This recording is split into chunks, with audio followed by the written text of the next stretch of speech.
You just spent $800 at the mechanic replacing your valve cover gaskets and your rear main seal, thinking you finally cured that massive oil leak staining your driveway. But 2 weeks later, you smell burning oil on your exhaust manifold, and there is a fresh puddle under your car. You are probably ready to sell the vehicle, but the actual problem is a tiny $5 piece of plastic that almost everyone ignores until it completely destroys their engine. Today we are talking about the hidden maintenance items and driving habits that are silently killing your car from the inside out, starting with the real reason your engine is suddenly blowing oil out of every single seal. When your engine is running, the spark plugs ignite the air and fuel mixture, creating a massive explosion that pushes the piston down. But those metal piston rings are not perfectly sealed against the cylinder walls. A small amount of that highly pressurized, super hot combustion gas slips past the rings and pressurizes the crankcase down below. If that pressure has nowhere to go,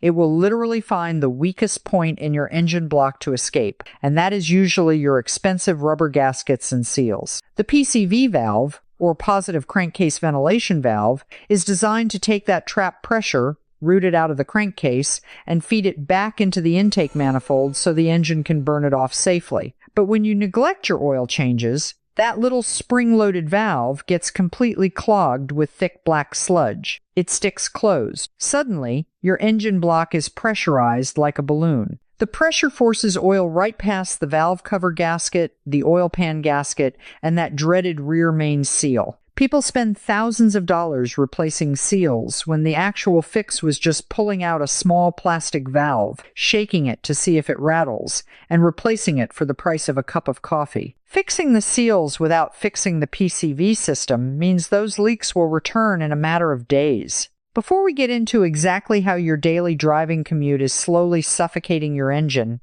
if you want to save yourself thousands of dollars on repair bills and learn the truth about keeping your car on the road, go ahead and hit that subscribe button. A malfunctioning PCV valve does not just cause massive oil leaks. It completely ruins your engine performance and drivability. If the valve gets stuck in the open position instead of the closed position, it creates a massive internal vacuum leak. It is letting unmetered air bypass the throttle body and flow directly into the intake manifold. Your engine computer, or ECU, relies heavily on the mass airflow sensor to measure the exact amount of air entering the engine so it can spray the perfect amount of fuel. The mass airflow sensor uses a tiny heated wire to calculate the air volume. When extra air gets sucked in through a broken PCV hose, that air never passes over the heated wire. The ECU gets totally confused. You will step on the gas pedal expecting the car to launch forward, but instead,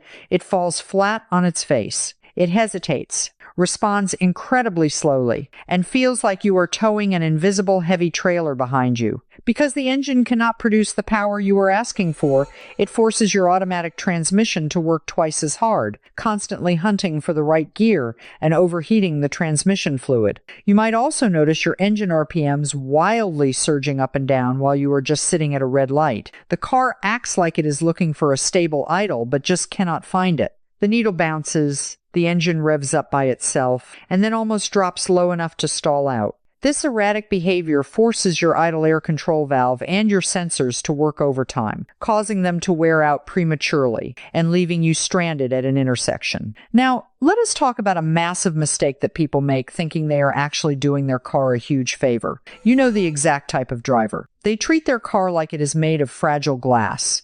They never push the gas pedal more than halfway down. They never let the engine rev over 2,000 RPM, and they strictly coast around under the speed limit. They think this extreme gentle driving is going to make the engine last forever and protect the internal parts. This is actually one of the absolute worst things you can do to a modern vehicle, especially if you drive a modern diesel or a direct-injected gasoline engine. These engines are mechanically engineered to operate under heavy loads and high heat. When you constantly baby the car, the engine never reaches its optimal internal operating temperatures. Why does that matter? Because of severe carbon buildup, every time your engine runs, it produces soot and carbon. Your exhaust gas recirculation system, or EGR, routes some of that exhaust back into the cylinders to lower tailpipe emissions. That recirculated exhaust is full of thick, sticky, black carbon. The only way to clean that carbon out of the EGR valve and the exhaust system is pure, intense heat. We are talking about combustion temperatures reaching well over 750 degrees Fahrenheit. When you drive incredibly softly, your exhaust never gets hot enough to bake that soot off. The carbon builds up like wet concrete inside your EGR system, your intake manifold, and your engine valves until everything is completely choked off. To keep that EGR system functional and clean, you have to give the car a serious workout. You need to get out on the highway, merge aggressively, and let that engine rev up high in the RPM range legally and safely to generate the heat required to blow all that junk right out of the tailpipe. This extreme carbon buildup problem is severely amplified if your daily commute consists of really short trips. If you are just driving 2 miles to the grocery store, turning the car off, and driving 2 miles back, your engine oil never gets hot enough to boil off the condensation and unburnt fuel that naturally slips past the piston rings on a cold start. When you first start a cold engine,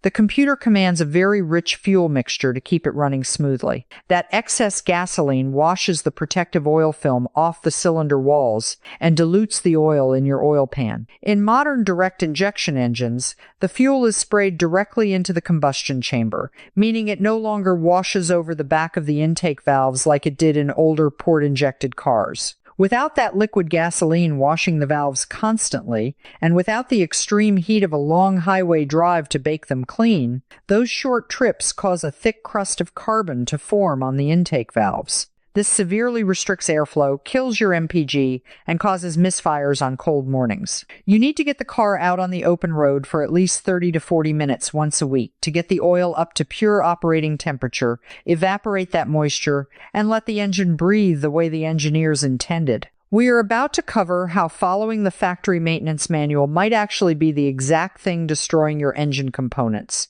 But real quick, if you are finding this information helpful, make sure you subscribe so you do not miss out on future mechanical sessions to keep your vehicle running smoothly. Let us talk about engine oil, because this is the specific area where so many drivers completely ruin their vehicles without realizing it. You look at your owner manual and it says you can go 10,000 or even 12,000 miles between oil changes. Do not fall for that trap. Those extended service intervals are strictly calculated for ideal laboratory conditions, meaning pure highway cruising in mild weather with zero dust and no heavy hauling. The reality of stop-and-go city traffic, idling at drive-thrus, freezing winter mornings, and blazing summer heat puts an unbelievable amount of stress on your engine oil. When you push your oil changes out to 12,000 miles, the oil completely breaks down. The chemical additives fail, and it turns into a thick, abrasive sludge. It loses its ability to lubricate the camshafts and the main bearings, which creates microscopic metal shavings. These tiny metal flakes act like liquid sandpaper flowing through your engine block. They inevitably make their way through the system and stick to the EGR valve, causing it to jam permanently.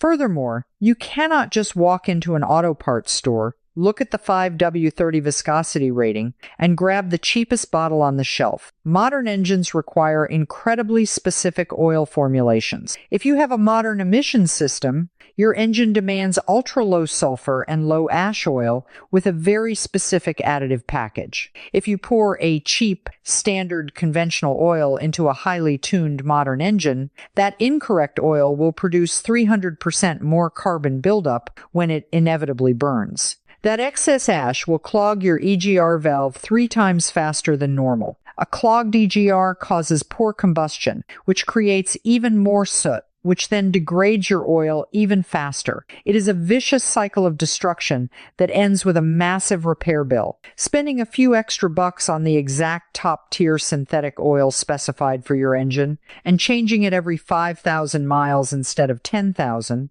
will easily double or triple the lifespan of your expensive engine components. If your EGR system is currently fighting for its life due to this carbon and sludge, your car is going to give you several warning signs before it completely fails and leaves you stranded. Catching these symptoms early can literally save your engine. The very first thing you will notice is a really rough idle, especially when you are stopped at a red light with the car in gear. The engine will feel like it is stumbling, and you will feel a heavy, abnormal vibration coming right through the steering wheel and the driver's seat. This happens because the clogged EGR valve is stuck open and dumping exhaust gases into the intake manifold when it is not supposed to, throwing off the perfect idle mixture. Another major red flag is your MPG absolutely tanking. If you suddenly find yourself filling up at the gas station way more often, a faulty EGR valve is destroying your engine combustion efficiency. If you look in your rearview mirror and see thick black smoke pouring out of your tailpipe every time you step on the gas, or if your car feels incredibly sluggish and totally unresponsive when you try to pass someone on the highway, your engine is literally choking on its own exhaust gases. One of the best preventative modifications you can do to stop this vicious cycle of oil sludge and carbon buildup is installing an aftermarket oil catch can. Since we know the PCV system takes crankcase pressure and dumps it back into the intake, we also know it carries a fine mist of oil vapor with it. That oil vapor coats the inside of your intake manifold, bakes onto your hot engine valves, and creates that concrete-like sludge. An oil catch can act as a physical filter that sits in the middle of the PCV hose. The oily vapor enters the aluminum can, hits a metal baffle, and the heavy oil droplets fall to the bottom of the can while the clean, dry air continues back into the engine. Every few thousand miles, you simply unscrew the bottom of the catch can and dump out the nasty brown fluid that would have otherwise ended up clogging your engine and your EGR valve. It is an incredibly simple bolt-on upgrade that makes a massive difference in the long-term health and reliability of your vehicle, especially on direct-injected platforms. Cars are mechanical machines that desperately want to be driven. They want clean fluids, they want high-quality oil with the right specifications, and they actually want to be pushed hard every once in a while to keep their internal systems breathing properly and burning off that carbon. Stop trusting those crazy extended oil change intervals. Check your PCV valve for leaks, and give your car the preventative maintenance it actually deserves. I want to know what is going on with your vehicles right now. Head down to the comments and tell me what make and model you are driving, what weird check engine codes or idle issues you are dealing with, or what kind of fuel economy you are getting these days. Let us diagnose some problems down in the comments section, and do not forget to hit that subscribe button for more garage tips to keep your ride running flawlessly. See you in the next one.